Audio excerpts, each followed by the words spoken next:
అనగనగా ఒక ఊర్లో ఇద్దరు దంపతులు ఉండేవారు. వాళ్ళకి ఒక కొడుకు. వాడి పేరు రవి. ఒట్టి అమాయకుడు. వాళ్ళకు 2 మేకలు ఉండేవి. ఒక రోజున రవి వాళ్ళ నాన్న, "ఒరేయ్ రవి, ఇవాళ మేకలను మేపటానికి వాటిని అడవికి నువ్వు తోలుకెళ్ళు" అని చెప్పాడు. "సరే నాన్న."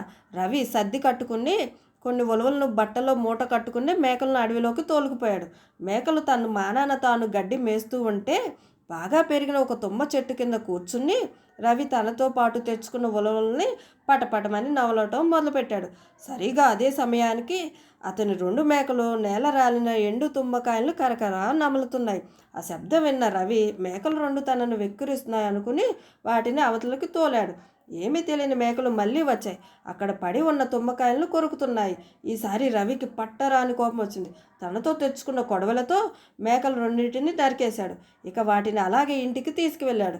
రవి తండ్రి చాలా బాధపడ్డాడు. కానీ ఏమి చేయలేక ఊరుకున్నాడు. ఆ మరునాడు రవి నట్టింట్లో మంచం వాల్చుకుని పడుకున్నాడు. పైన వాసాల మధ్యలో ఒక ఎలుక అటు ఇటు తిరుగుతూ కనిపించింది. ఎంత తరిమినా ఎలుక పోవటం లేదు. చూసి చూసి రవికి విసుగు అనిపించింది. ఎలుకను చంపడం కోసం ఇంటికి నిప్పంటించాడు. ఇల్లు మొత్తం కాలిపోగా పడుతున్న వాసాలు కిరికిరిమని శబ్దం చేస్తూ ఉంటే రవి మాత్రం ఎలుకను చంపానన్న ఆనందంతో గంతులు వేసాగాడు. ఇంటికొచ్చి జరిగిన దాన్ని చూసిన రవి తండ్రి రవిని 4 వాయించాడు. కొత్త కొట్టం వేయటానికి వాసాలు కొట్టుకుని రమ్మని అడవికి పంపాడు. అడవికి వెళ్ళి తీరిగ్గా 3 పొడవుండ కట్టెలు కొట్టుకొచ్చాడు రవి. కొడుకు వెరిబాగుతనానికి బాధపడ్డ అతని తండ్రి, "నేను అడవికి వెళ్ళి వాసాలు కొట్టుకొస్తాను. నువ్వు అన్నం తీసుకుని బండి కట్టుకురా" అని చెప్పి వెళ్ళాడు. "సరే నాన్న." రవి సద్ది గంపను బండిలో పెట్టుకుని అడవి వైపు బండిని తోలాడు.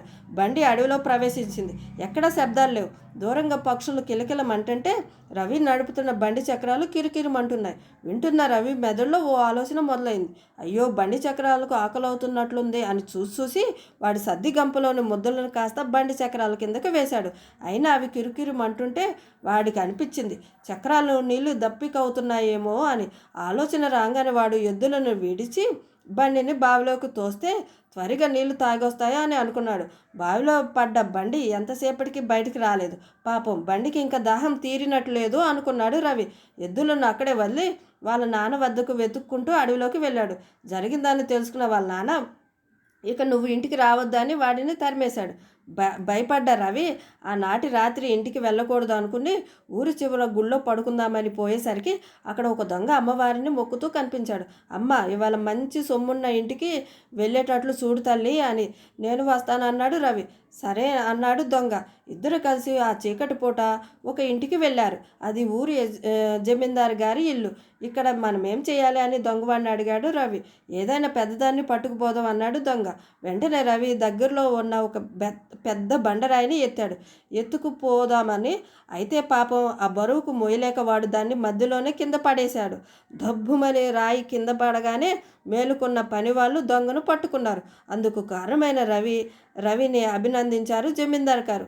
మరి ఆయన అభినందనల ప్రభావమో లేక ఆయన తనకు పనిచ్చాడు అనే సంతోషంలో రవికి సంతోషం కలగడం వలన ఏమో క్రమంగా రవి వెరిబాగుతనం పోయి అందరి మాదిరిగా సంతోషంగా జీవించాడు.